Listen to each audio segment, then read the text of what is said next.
I'm Owen Bigland. This is the Inside Edge video blog. I just got off my computer, logged out of my TD Waterhouse brokerage account. I just purchased some more shares of Apple. So I thought I'd do a quick, turn my camera on here and do a quick blog on this because I think there's a good lesson here to help me pound home the importance, what I've been talking about for years on my blog here, of being an investor as opposed to a speculator. And keeping your eye on the long-term picture, whether that's buying stocks or buying Vancouver real estate.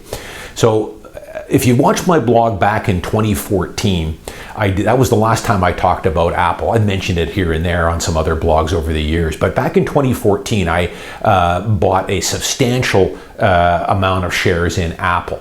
And I had blogged about it, put my money where my mouth was, and told you exactly what I paid for the stock. Now, this is before, I won't confuse it here, they split 7-for-1, but to give you an update on it, I'm up probably, including the dividend, about 250% since I first bought that large tranche of Apple stock.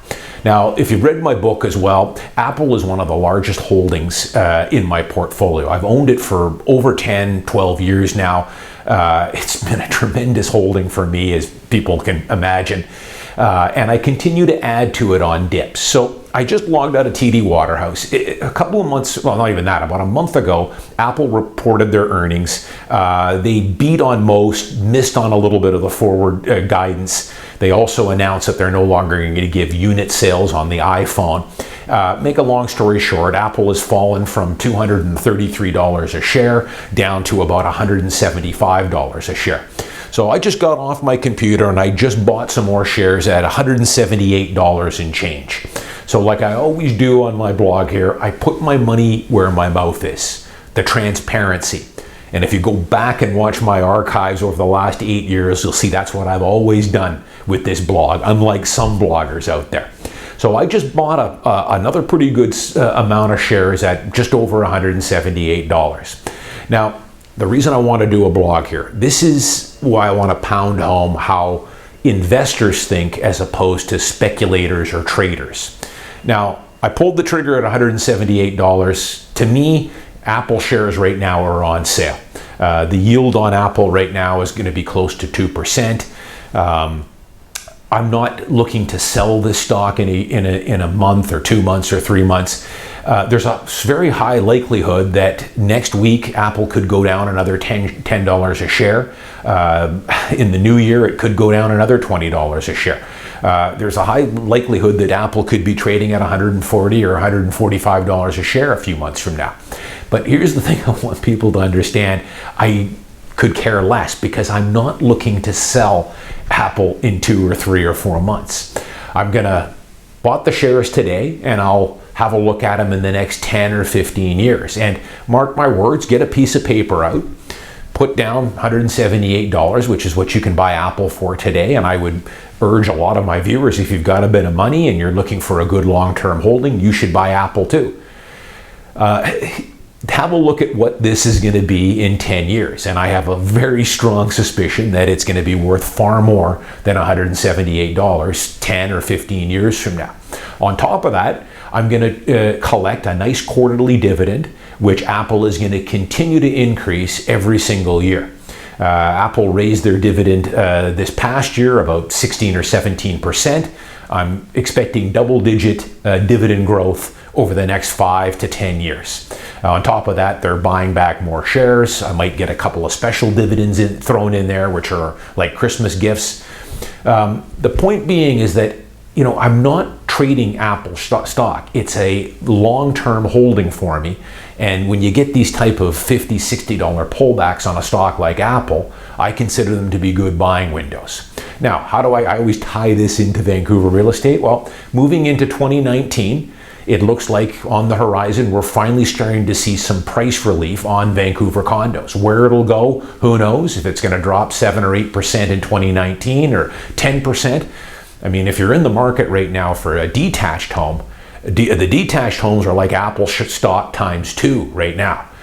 Just off topic here, I mean, I've got a buyer right now, 2 buyers actually, that we've been searching around on the Vancouver east side and Vancouver west side, but mainly Kitsilano area, Point Grey, Kerrisdale. And I can tell you the homes there, a typical house on an older house on a 33 by 122 is probably off $500,000 from what they were selling for 2 years ago.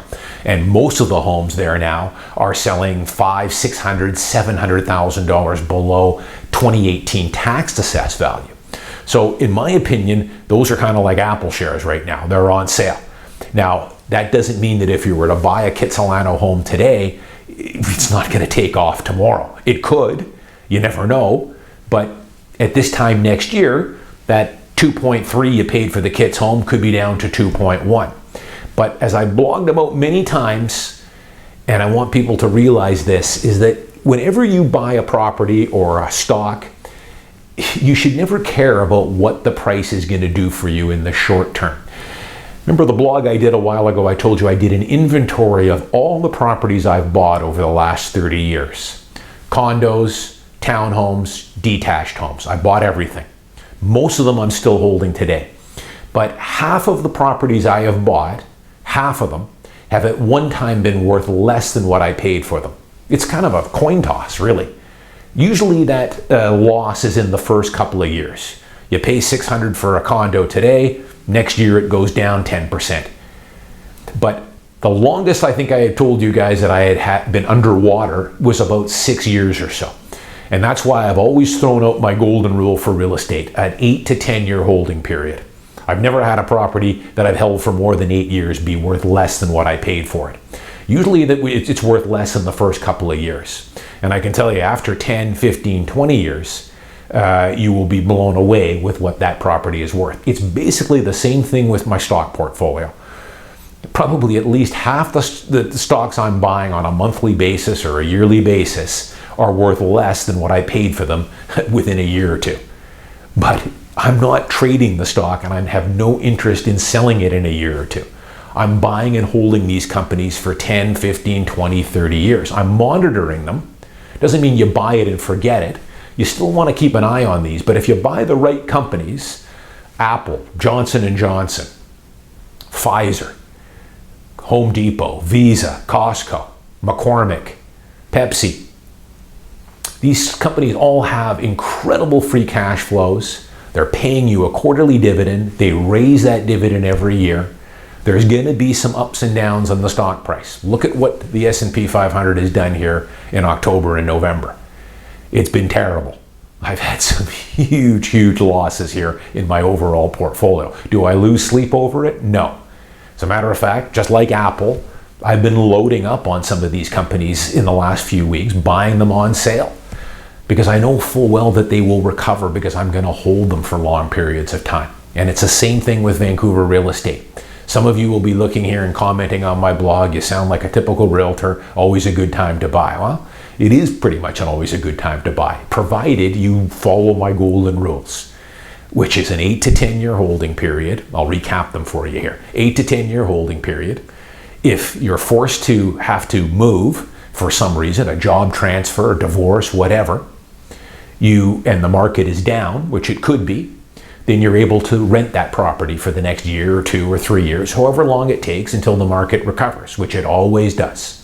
And then I'll call you up when it does and we can sell it then and make some money.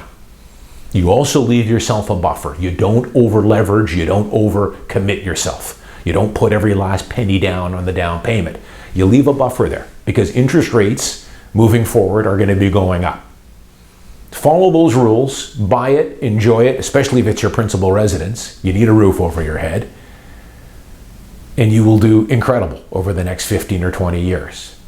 But my other thing is if you want to wait for a better window, and if you think prices are going to come off 20 or 25% or whatever over the next few years, that's fine too. When you think you're ready, give me a call. You're going to need a realtor and we'll do business then. But keep in mind too, as I've mentioned quite a few times before, as far as Vancouver real estate goes, if we do get that 7 or 8% correction in 2019 on condos, which we're maybe the first signs starting to see, keep in mind a good portion of that will be because of interest rate hikes. That's really what's pulling the prices up and down.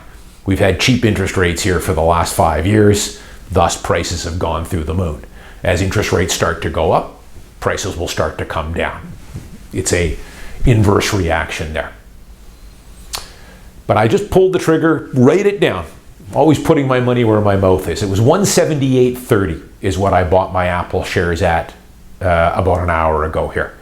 And I'm pretty certain I'm going to tuck it away, add it to the other big stash of Apple that I own, and I'll review it in another 5, 10, 15 years and see where we're at. But I've got a pretty good hunch that 10 years from now, 15 years from now, that those Apple shares, if they haven't split 10 for 1 or 20 for 1, which they probably will over the next decade, when you add up all the splits, stock buybacks, dividends, special dividends, I think Apple is going to be just like it's done for me the last 10 or 12 years and rewarded me quite handsomely. I'm Owen Bigland. As always, thanks for watching. I'll see you next week.